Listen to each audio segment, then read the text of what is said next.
Welcome to the Fertile Dark, where we delve into the depths of psychology and spirituality, helping you find profound insights and practical tools for personal transformation and self-discovery. I'm your host, Daniel, and today we're delving into the vibrant and healing world of flowers and sustainable farming with Alissa Pattison from Atio Flower Farm. Have you ever wondered how working with nature can transform your mental and emotional well-being, or how a small farm can make a big impact on a community? Well, Alissa has some inspiring stories to share that just might change the way you see the natural world around you. I'm excited to share this conversation with you as we range across topics of how the connection to the earth can provide guidance, help recover from overwhelm, and contribute to a deeper sense of gratitude and lighthearted playfulness in our daily living. Joining us today is Alissa Pattison, the passionate founder and heart behind Artio Flower Farm. And Alissa's journey into farming began with a profound connection to nature, which led her to create a sanctuary where sustainable and organic practices thrive. Artio Flower Farm isn't just a business, it's a way of life that reflects Alissa's commitment to the environment and community well-being. And through her work, she brings the healing power of flowers into people's lives, fostering a deeper connection to nature and promoting mental and emotional wellness. I wonder if you could just start by sharing with us a little bit, like, what is it that initially drew you to farming and working with flowers? Well, it started, I guess, with my first really working with the land in doing watershed restoration and trail work in my early 20s while I was doing my BFA at art school. And in the summers, I would work in the Eastern Sierras, and I just felt this aliveness being in the mountains and working with rocks and with the soil and surrounded by trees and mountains and rivers. And then I would go back to art school in the winter in rainy Portland and just be like, oh, I want to go back. I want to go back to the wilderness and be out of the city. So after finishing my art degree in painting, I did some traveling to Costa Rica and lived there for a year, helped tend some gardens there, and then decided I wanted to start my own farm. I wanted to live off the land. I had this kind of pretty common, probably hippie dream, idealistic idea of living off the land, living on the land, growing my own food, building a cob house, all that. So I moved back to the States, to Northern California, and worked on a farm to learn the tricks of the trade, and ended up my hippie dream manifested as growing my own food and food for other people and starting a small vegetable market farm with my partner at the time. So that was my introduction into farming. And then I always grew flowers while we were growing veggies too. I took a break from farming and worked in community garden management for a nonprofit health center, managing 4 or 5 gardens, and we got to give the food away. And I felt like this really inspired connection was being able to connect other people with the land, being able to give food away and empower other people to grow their own food and have their own relationship with the land and the earth. Then I started a big flower garden of my own at home while I was raising a baby and toddler, and a friend was just like, what you have this huge flower garden, why don't you sell them? And I was like, well, that's a good idea. And so I expanded my flower garden into a small farm. And that's what I've been doing since. Is there a connection between this experience of the aliveness of nature that you feel and connecting other people to that and the name that you chose for your farm?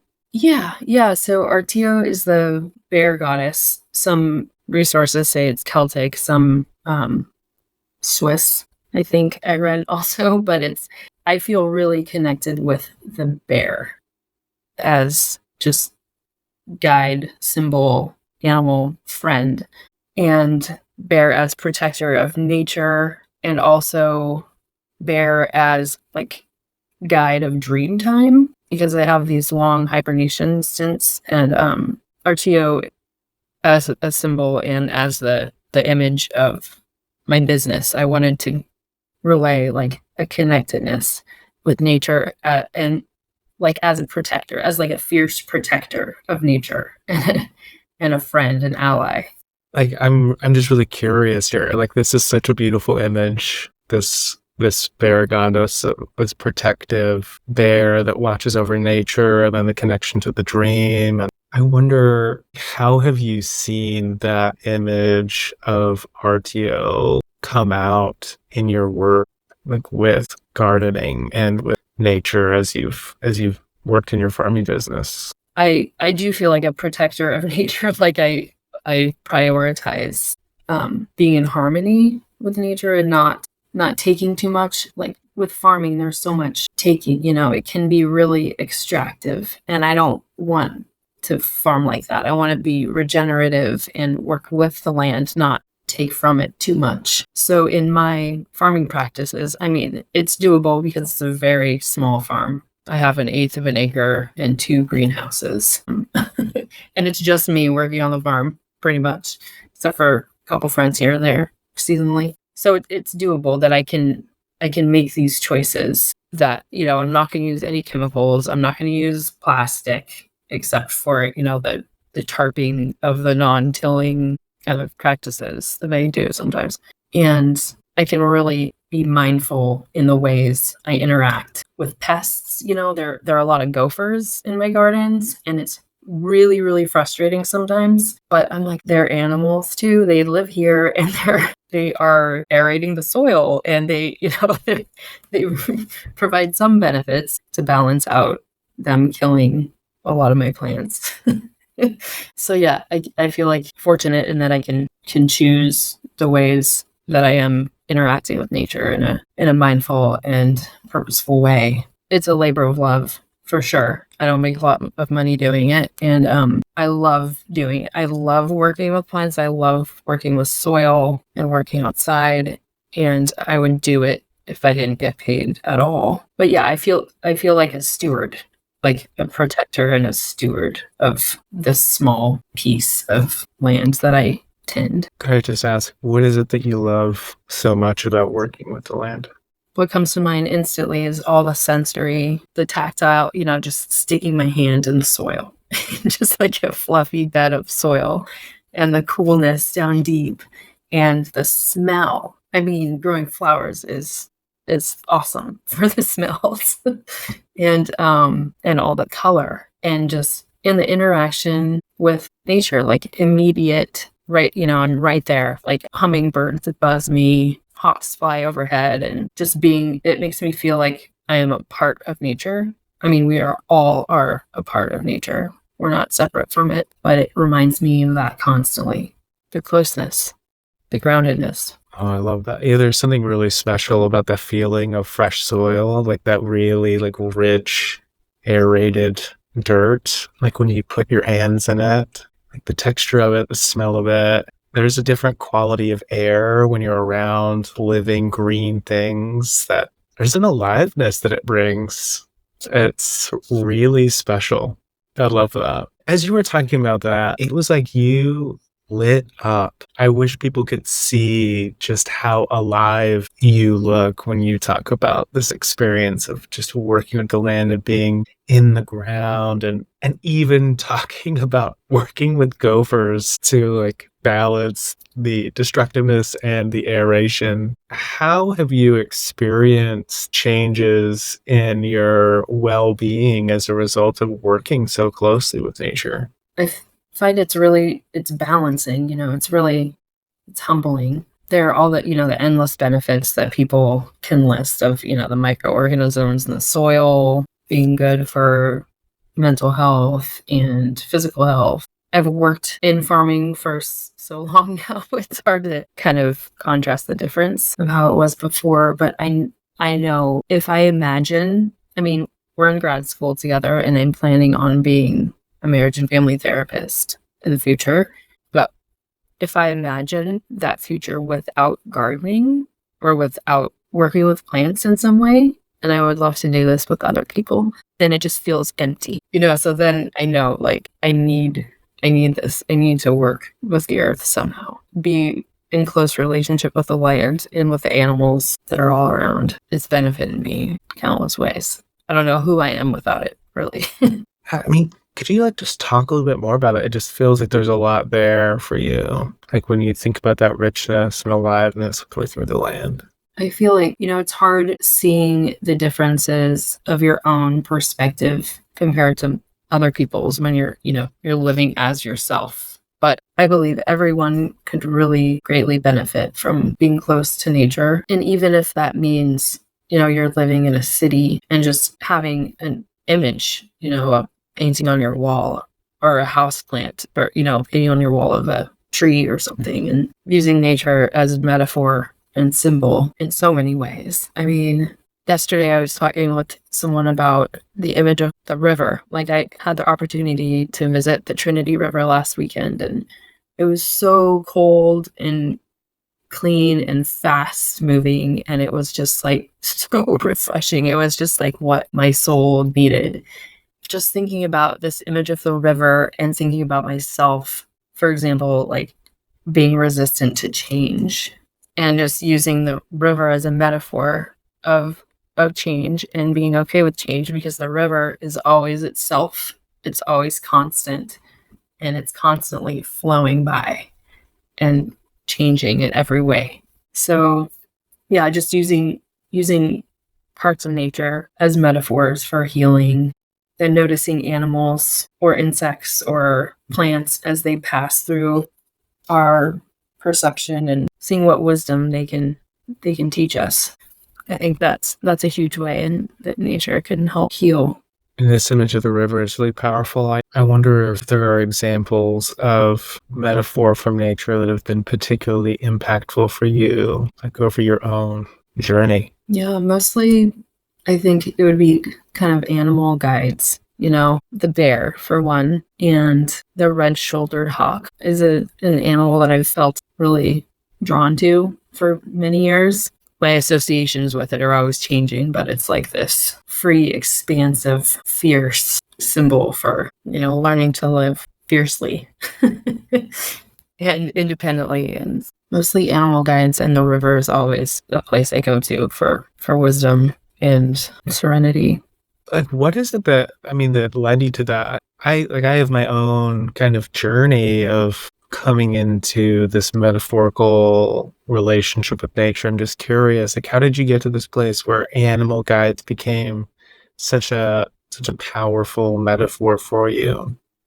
I think, in times of turmoil and strife, when, you're just kind of like, you don't know what to do, you're looking out to the universe anywhere for signs and symbols, and animal guides are like the ones that come to me up here in my field of vision most often, and that I notice most often. And so when you're when you're searching for meaning, and then something catches your attention, and something, ignites a spark in you that, like, oh, that is meaningful. Like, what does this hawk have to teach me? Like, I feel something happening here with, connecting to this animal. And so then kind of researching associations, that I have with it, or, looking it up on the internet, looking it up in books, that opens the gateway of just like symbols. And it's like so many things.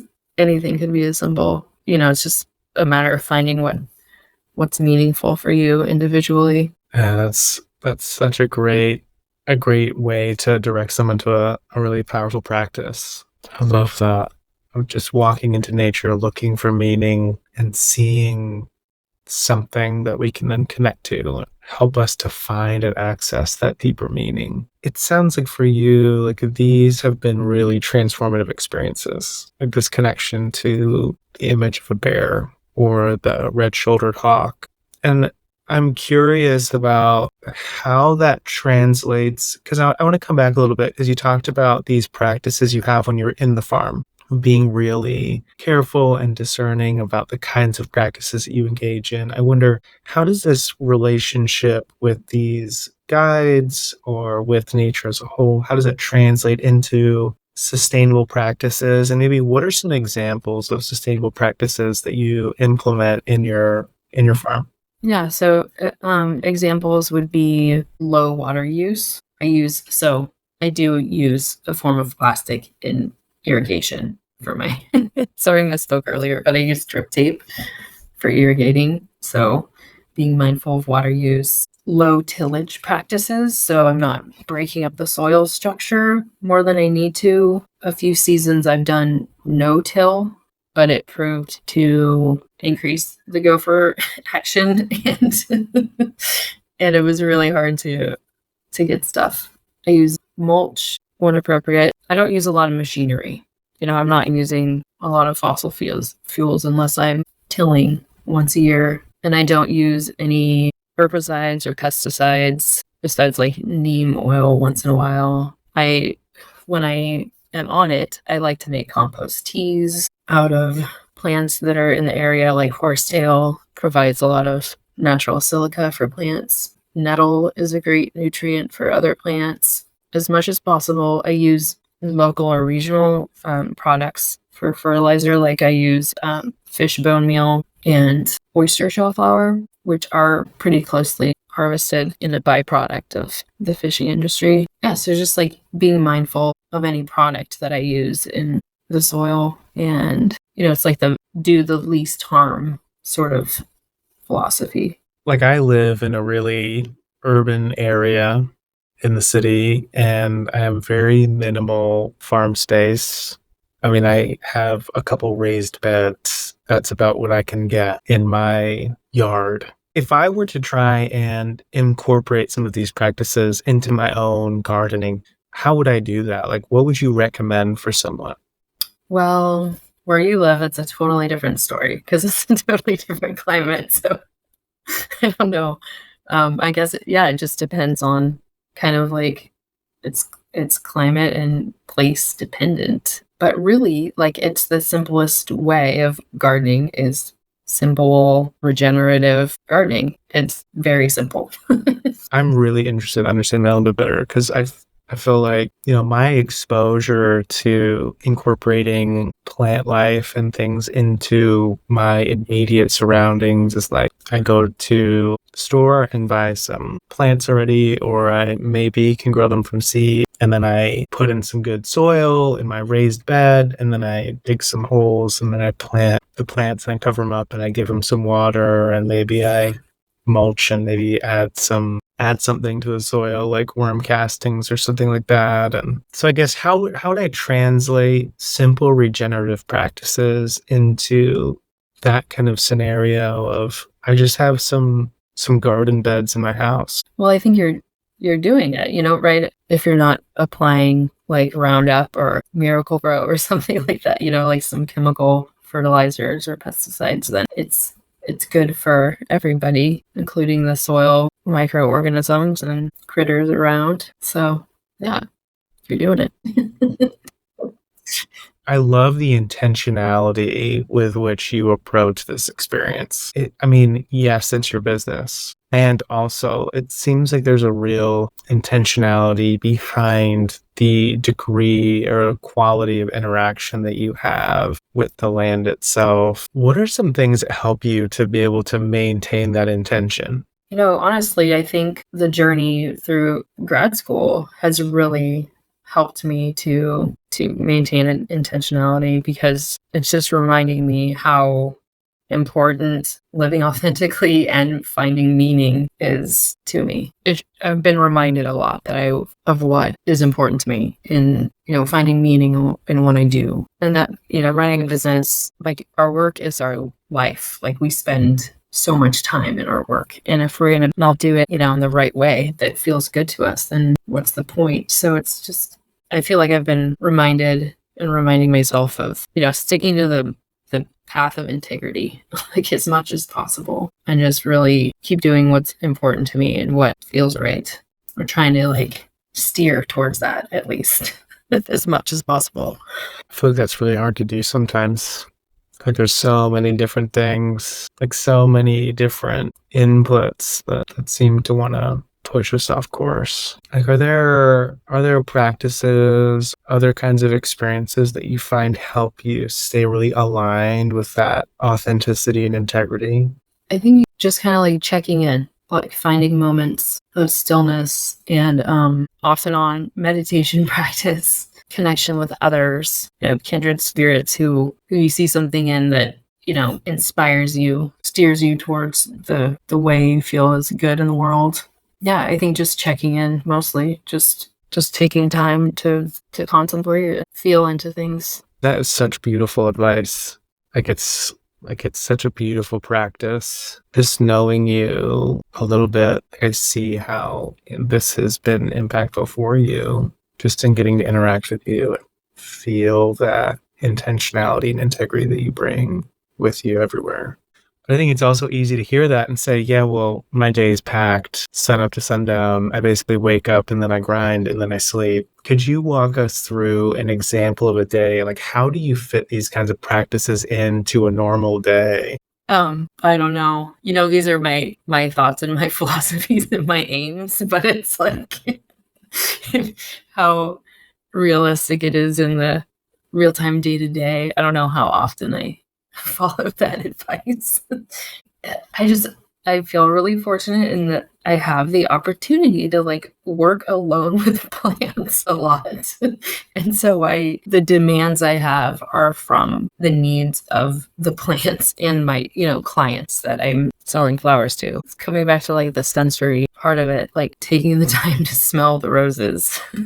Really, just like when I'm stressed out, like trying in a hurry to get this order to a florist, and I'm picking, like buckets of flowers by a certain time and it's hot and I feel like guilty that these flowers are in the sun and I don't know what to do and how am I going to fit it in before I pick up my kid from school. And then there usually is, not usually, I mean, sometimes, often, there are opportunities to like smell a flower and just appreciate how a flower look, like the beauty. I mean, it's like there's beauty surrounded by beauty with these plants. So gratitude, like appreciation and gratitude is a huge part of it. Just stops you on your path and just, like demands attention just to like appreciate the smell or the beauty of something.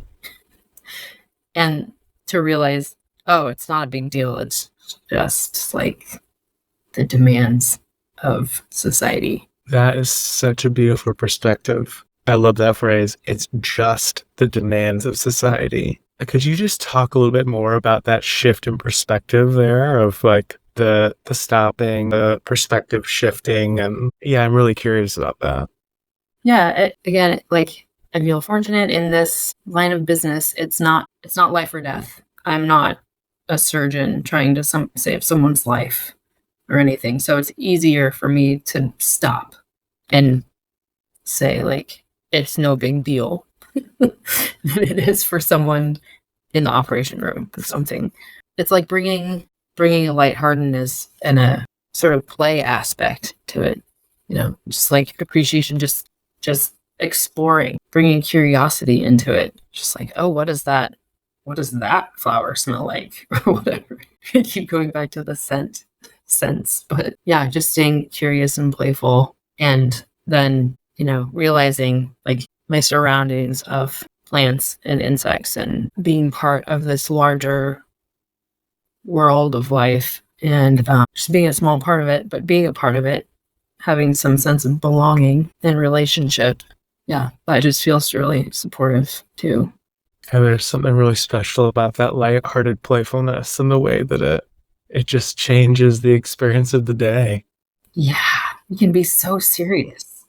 Well, exactly, right? Yeah, we do. We tend to be so serious in the day-to-day. Everything feels life and death sometimes, at least in the way we approach it. And so I love that lighthearted playfulness, curiosity. I think what struck me the most is the idea of how it helps you feel a sense of belonging. I wonder if you could just like talk a little bit more to that. Like, how does this this intentional, curious interaction with flowers help you feel a greater sense of belonging? In tending gardens, you have this direct relationship of steward and kind of caretaker or like facilitator of growth for plants, and quickly realized that you are not in control, but you're helping facilitate their growth. But just being able to work outside, I think, puts it in your face that you are part of this world, and you belong to it. As you interact with plants and animals, they're not just passing by. I mean, you are part of their perception too. And it's a relationship. Yeah, it brings me like a great sense of belonging and like almost like compassion. Like I remember having like a spell of sort of, I guess it would be a compassion fatigue, or it was like compassion overwhelm when we were kind of first starting our courses in our cohort, and feeling like so much compassion and like sadness and weight, like heaviness from like hearing trauma of others, and talking to my therapist about it, and she was like, okay, after the session, go outside, lay down on the earth, and just let it absorb all that, and it can handle it. The earth is like endlessly compassionate for you and everything else. So that's what I did. I just like lay down on the grass, and I was just like huge sigh and crying, and just like letting all that just like seep out, just gush out and be absorbed by the earth as the earth was supporting me. And it just felt like, I was like, oh my God, I can feel the compassion of the earth and the actual physical support and emotional support, and like all these creatures and plants around me, like there's like a shared atmosphere, and we have a relationship. I'm not alone in this.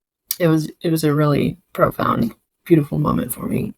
What a beautiful gift to be able to just have a relationship with the earth in a way that it can support you in that relational way when you have compassion fatigue, as a way to take all of your burden and be able to be that space, that container, to be able to hold that. Are there other things that help you to be able to feel that deeper sense of relation and connection to the earth? There's like physically jumping into a body of water, which is very connecting, and just like, yeah, just being in nature in silence and just observing, and just sitting in stillness, just really feeling what you can feel. And it's so cool because we can all tap into that. Even if you're in a city, you can find a tree and just be with the tree. I wonder if you'd be willing to share some of like the significant lessons that you've been able to learn in those moments of connection and relation to the earth. There's this idea of humility that comes to mind. Humility in the sense of just the sense of balance, and the sense of what is, just being with what is, objective reality, and knowing a sense of affection in that, or fondness, or a sense of love, or again, like relationship with the world, with the more than human world. I think mostly a sense of like balance and humility are the greatest gifts for me. And just like inspired exuberance somehow, just sometimes, I guess it depends like what mood one can be in, but just going out into the forest or on a mountaintop, especially, you could just be like, just have this sense of like, wow, like awe and wonder and expansiveness. Like anything could happen. Like I could do anything. Everything's beautiful. Just like this grandiose sense of like awe and wonder. There's always that nature can bring. I think about the times when I've traveled to your neck of the woods, and even in other places. Yeah, I love that. Awe and wonder really does feel like such an accurate description of what being just outside can bring. Just so many beautiful lessons. Like I remember just in our most recent trip out to the redwoods, like my wife and then our son, they went inside of like this hollowed out redwood tree, and in the moment, it was like, yes, I see that they're standing in the trunk of a tree, but it was like, oh no, this is like this metaphorical like descent into the underworld. Like they're in the unconscious. It was super dark. I felt like I had this huge brainwave, and it was like, oh my gosh, like right now we're in this like real liminal space, and like all of a sudden I just felt so open to everything, and it really, I feel like awe really describes it. Like I looked around, I feel like I had new eyes to see. It was incredible. Which of course in the redwoods is easy to do. I mean, you're surrounded by these giants. Well, I wonder if you could just talk a little bit, like, are there future goals that you have for the farm that you want to share with anybody? Things that, like upcoming projects or initiatives, or? Not at this point. I'm just kind of chugging along in grad school, kind of focusing on that. And I just want to continue to grow flowers for people and help spread joy and beauty in that way. Well, I wonder if you could drop some advice that you'd give to people who are looking to deepen their connection with the natural world in some way, whether it's gardening or farming or just other kinds of outdoor activities. Yeah, maybe just sitting in stillness in a natural place, in a park, just observing, just being being outside, interacting with the little parts, the details, the tiny insects that you can find, or there's always something new to explore. Well, is there anything else that you would want to share with people listening about, the healing power of nature, or your experiences with Artio, or any of those other things? Oh, I did want to share as an example of plant guides, a symbol. I wanted to share a dream with you that I had several months ago. Yeah, I want to hear it. So I enter into this fenced-in yard, an actual place where I used to live when I started my first farm, and it was overgrown. It was kind of walled in. It was very secret garden-esque.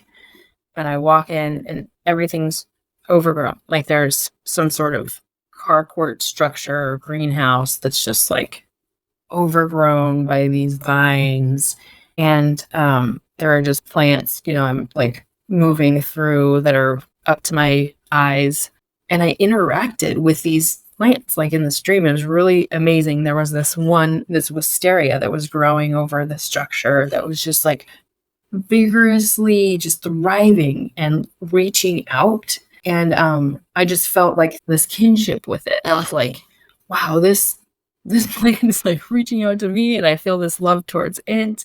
And it was just like, it was really expressing like this youthful, expansive energy.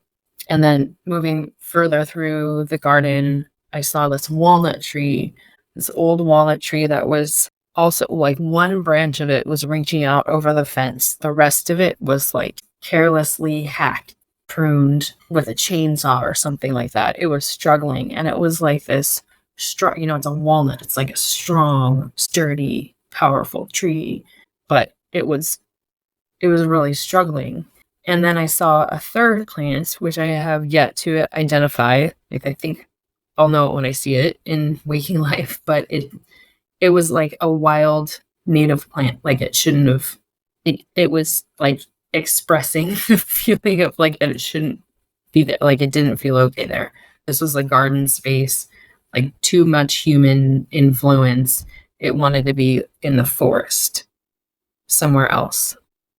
In interpreting this dream, like I just really strongly felt like the wisteria was like the helper, and just like really reaching out and just like wanting to connect with me. and I wanted to connect with it. And I just felt like very, very emotional towards it. Like